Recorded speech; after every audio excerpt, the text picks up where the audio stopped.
In this video, I'm going to show you how you can save posts for later reference on Substack app. If this video helps, please like and subscribe to this channel.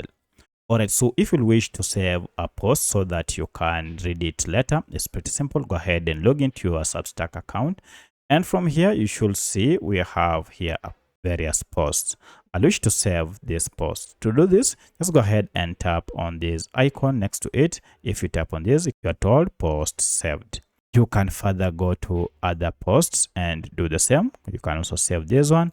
And for another post such as this written post, you just go ahead and tap on it. And to save, go ahead and tap on these ellipses and you're told save as image, and this will be downloaded to your phone and saved. So that's how you can save posts on Substack.